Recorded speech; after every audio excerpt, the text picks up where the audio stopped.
Do you have traditions in your life, in your family, in your religion? I'm guessing that most of you probably have some sort of a tradition that you utilize in your day-to-day life, or at least yearly. Now, if you are religious, I'm guessing that you probably have several. Perhaps church on Sunday, or maybe if you don't go to church, perhaps you have a yearly sabbatical, or even a once-in-a-lifetime, pilgrimage to some holy site.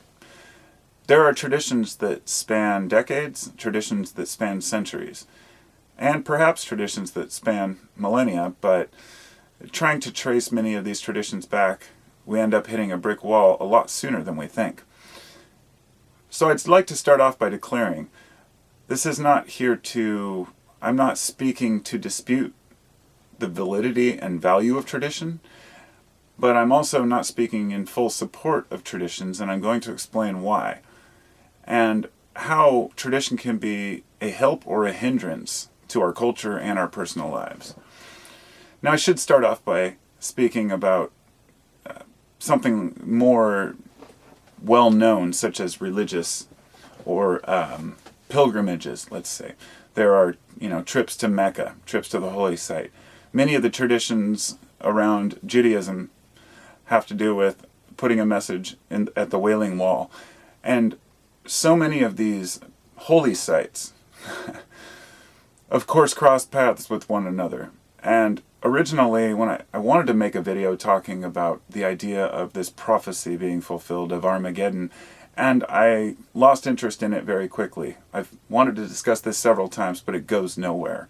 Because the extreme believers who want to believe that Armageddon's going to come only through the creation of Israel, they have this idea that that only through the creation of the Israel state will the end times come, so they can fulfill their own prophecy. So their tradition is based around believing that something greater is coming. And this is a very important point to make, because most religions believe that there is something greater at the end. Not all of them do. Sometimes you might believe in reincarnation, or that you may be demoted as a being, if you will. But generally in most sects of Christianity, there's a positive place, or an eternity in heaven, if you will, where a person is working towards rather than enjoying the moments that we're here. In other words, this is a training ground for a next life. And this is a very important point. I mean, I'm not going to go on and on about religion, but it's a very important point to remember that some people believe that there's only one path to eternal happiness, and anyone else won't be able to achieve that unless it's through this specific path. So their tradition is a norm to them. But the question is, how much benefit is this to a society? We obviously desire to understand more. We desire to also fool ourselves to an extent. We want to build almost these customs based around things that we cannot express or explain through language. The inner feelings and understandings that we have that are ineffable. And if you don't know what I'm talking about, then I really can't explain it to you. There are no words for some of the epiphanies that I've had in my own life. These are metaphors, ideas. You can't even put a label on it. There's no word that even describes what kind of a feeling it is. It's an understanding that the universe is something greater than we would be led to believe. And you get to the point where you really can't dispute that anymore. So the customs that we have reflect our awe or gratitude for existence. And this is where religious customs come from. They are offerings to the gods, which, for example, in ancient times, we consider many of these offerings to be like primal, or, look at these ancient religions, they were beheading each other. There's still people who are, promoting the idea that you were beheaded as a punishment in order to appease to the gods. But really, we find that in, say, Mayan culture, the tradition of being beheaded was often an honor. It was the captain of the winning team in their games that got his head chopped off, and it was an honor towards the gods. They had an awareness that they were going to die, They didn't know what was before or after, but that there were some feelings and ideas that they had. And therefore, death wasn't necessarily the biggest fear to them, but rather living an unjust life. And this is the main point I want to make, because it's so much more important to live a contented and productive and happy life than it is to punish yourself through certain, like flagellation, I believe it was, where people would, there was Christian sects that would whip themselves thinking that pain was going to be their path to enlightenment. Hey, Siddhartha himself, or who became a Buddha, as he left home, he went off to explore the world, and he saw the evils of the world. He saw what he considered to be the evils, but in reality, that's our perception of it. It's the realities of the world. There were people starving, there were people dying, there were people, not being taken care of, people abused. And in the story of the Buddha, Siddhartha starved himself basically for 7 years as an ascetic, which is someone who basically starves themselves, minimal amount of water. We're talking like a couple of grains of rice a day, living on bare minimum. Became skin and bones before he realized it wasn't the path. And then he just went and sat under the Bodhi tree, and there was his enlightenment. Well, the enlightenment was always there. It's the misconception people have that there's something you have to earn. And I believe that the traditions in religion have caused us to believe that we are somehow sinners by default. And this has horrible implications in places where women are more oppressed. Even in the United States recently, and still today, many women are oppressed, but obviously women can stand up for themselves. There's a huge backlash against feminism, and I think toxic feminism is horrible. But if you don't know what I'm talking about, I'm not going to argue that point here.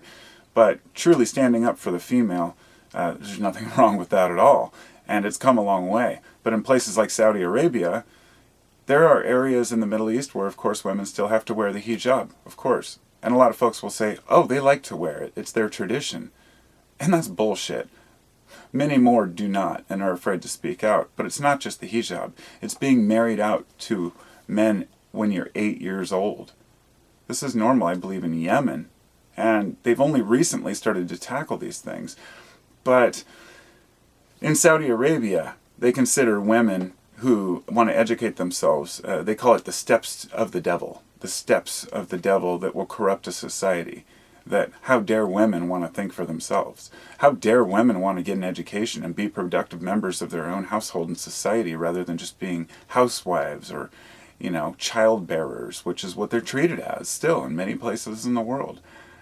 And then there's the American, the ignorant American conservative Pat Robertson, let's say, these evangelists who, he called it a culture war, was his thing. He said that it was a culture war. Say the gay community or women's rights were a culture war against tradition. And one has to ask themselves, what is this tradition that you speak of? About a month ago I made a video about weddings. And I believe it was on my other channel. It was called Why Weddings Suck or Are Bullshit. I can't recall. I felt a little bit cynical during it. But I talked about how the wedding dress, the diamond ring, wearing white, all these things are new creations. In the 1800s, people just got married. It was this Victorian, I think it was Queen Victoria that wore the first white dress. And diamonds, if you don't know this, diamonds were never a tradition in weddings. They were created by the De Beers Company. They created a desire for diamonds starting in the 30s and 40s. And to this day, people still believe that spending a 3-month salary or more on a diamond ring is what you do when you get married. This is the problem with tradition. If you spend $30,000 on a wedding and you only make 20 grand a year, you are a fool, my friend. I don't care how much you love your husband or wife. The truth is, if you look at the statistics, the less a person spends on their wedding, the more likely their marriage is to survive. This has been shown over and over. And in fact, the people who spend the very least, $1,000 or more, have the longest marriages because it's based on true love. Maybe that sounds off track, but it's not. It's a tradition that was created, this whole wedding industry, to get people to buy things, right? So there's two sides to this, two reasons why we have traditions. That's what I want to get to. We have the one side is marketing. Marketing to people saying, oh, look, this is part of your tradition. The other one is that tradition is hijacked by nations, like what happens in a lot of African nations, where the gay community, LGBTQ community is completely not just marginalized or harassed, but actively beaten, burned alive, dragged down streets, dismembered, disemboweled, you name it. They are treated like scum of the earth. And the question is why? And in South America, often a lot of people who are homosexual or whatnot are treated that way as well. You know what's interesting? The weird aspect of this is that the traditions that in these countries that forbid homosexuality were brought to these places by fucking colonialists. In other words, in many of these African nations, they celebrate these pseudo-Christian religions where they are strongly against, anything except for the men, women, marriage. They follow all the Christian traditions and incorporated some of their own into it. If you look at South America and how opposed many people are down there, and then you realize that Catholicism was brought and forced upon the people of South America, forced upon them by the conquistadors under threat of death and the same old dismemberment, disbowelment, or anything. How dare you guys think your own way? You have to believe our religion. And now it has been so impressed in them that they consider Catholicism, Christianity, to be their doctrine and tradition. But it's not tradition. It's more recent. For 1,000 years or more, 10,000 years, who knows? There were cultures down there that reigned and lived and died and rose and fall. And all of a sudden Christianity that came in as this newfangled, great religion, monotheism, we see what it did to these communities. And I'm not trying to insult Christianity here. I'm really not trying to attack religion. But since so many traditions are based in religion, it's hard not to talk about it. And when there's countries that use religion to deprive women of not just the ability to show their faces or to get married to who they want, but they can't have divorces. Many of them have no reproductive rights whatsoever. They can't use any type of protection. They have no choices about their own bodies. No, just close your eyes and put yourself in a situation of someone who has no control over their own body or rights. And then think about being somebody who has a different sexual orientation, who, if you dare tell anybody, you're going to be in prison for life at best. They call the LGBTQ community in a lot of these African nations, they call them the folk devils, if you will. Or I should say, they are basically labeled. I'm not saying it's the literal term they give them. What it is it's the new devil. There's always been folk devils, whether they were witches being burned at the stake or a different religion altogether. It's anything different that goes against tradition is ridiculed and exterminated. And that's a scary proposition. Customs change. I guess I would just like to leave on that note. I would like to say that all through history, customs change and traditions change. And there are certain ones that just will not change with the times. And the new knowledge, new realizations that should allow us to kind of bend. And most people do. And this isn't a call to arms because everybody is ignorant and has stupid traditions. Hell no. We've got some weird traditions in my family as well. I wasn't raised religious, but I understand the traditions of even taking a vacation or a daily ritual of catching your breath or meditation. These things that help us. They help us focus. And I learned long ago that you have to have a routine, but you also have to have a little freedom from that routine. And it's very difficult to strike a balance. And those traditions help us stay grounded. In other words, no matter how far we get away from how we want to be, we know that that day will come when we're going to do our traditional family gathering or whatever it might be. But the idea is that our society should want transformation, not rejection of new traditions or new ideas. And that seems to be where we're at right now. If I were to give you any example that affects a lot of us in America especially, Because we in America have a lot of rights to speak. We have rights of religion, regardless of, how imposed we are by the system and our own government. We still have the right to at least say what we want, regardless of how we're treated, right? I would like to say that not all of us have the choice when it comes to genital mutilation, because this is something that not a lot of people talk about, and a tradition that has to die. We talk about how in the Middle East and a lot of these countries, women's clitoris are removed because they cannot, and it's funny, the minute you talk about these subjects, YouTube will completely bury your video. And that's why a lot of people don't want to talk about this stuff. It's not because it's that embarrassing or, it's really not a touchy subject, but it is for a lot of people still, so obviously they hide it. But it's a huge issue when women have their clitoris damaged, removed, for the idea that they should never be able to have pleasure. Well, what's often ignored is circumcision. And a lot of men are circumcised. And as a father of 3 boys, my oldest son, my wife, he's my stepson. And I remember my wife talking about the decisions she had to make, and I don't want to go into whether my kids are or aren't.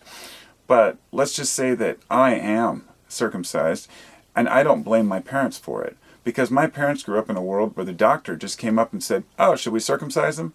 Sure, might as well." You can't compare it to how it would have been if you didn't have it circumcised. But the point being that it's a very touchy subject for a lot of guys. And when I was in high school, if you were the guy who was not circumcised, you were the weird one. And it's funny, as I got older, I feel like in the future, eventually, it's the guy that's circumcised that's going to be the weird one. Somebody's going to be like, "Why did your parents mutilate your genitals?" The doctor says, "Oh, it's cleaner, you get less diseases." All this is nonsense. Complete nonsense. There's absolutely no reason for it. But a lot of people will still try to justify it because it's just the norm. It's what we do. Nature knows what it's doing. We don't need cosmetic surgery on babies. But I didn't know any better, and I had to make those same tough decisions. And it's funny because it's just funny in America we point the finger, yet so many Americans just follow this protocol that was originally a Jewish procedure. What an interesting world we live in, right? I don't know what to think anymore. I guess in conclusion, I would say that, as I said before, customs change and we should celebrate transformation, not rejection. And tradition is not always cultural norms. It's often due to a fear of change and a fear of anyone else who's different than us. And I might not be gay. I may be a normal man who has my own qualities and not understand the plight of someone who, say, doesn't feel like they are their own gender. And I also can't put myself in the position of a black man who is being abused, or somebody who's being, racially targeted, or a white man who's being, racially targeted. I've lived a pretty privileged, life in the environment I live in.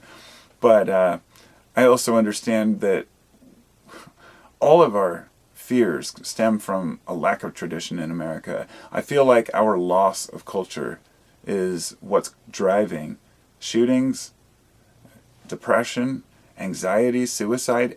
These are all on the rise in America. Overdose, suicide, anxiety, death, depression, pharmaceutical intake, and I'm sure that that's definitely a correlation there. But I'm going to try to finish my video on pharmaceuticals. I've been wanting to do this. It's a paper I've been writing for a year, and I really have to finish it. But it's important that people realize what an impact that plays on just blurring our minds to the reality of change and understanding the world around us. So, thanks for listening. I'll talk to you all soon.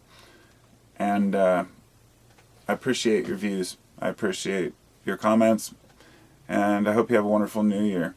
And I hope you also realize that this is not an attack on religions or customs. There are a lot of respectable customs, and like I said, I have my own. I go to my regional Burning Man, we burn a temple and a big effigy. I mean, it's very, if anything, almost like this huge pagan celebration that I'm part of in my own life, and I love it. What it comes down to is one thing: community. Community. We all want to belong. So it's pushing us apart. I don't know what to do.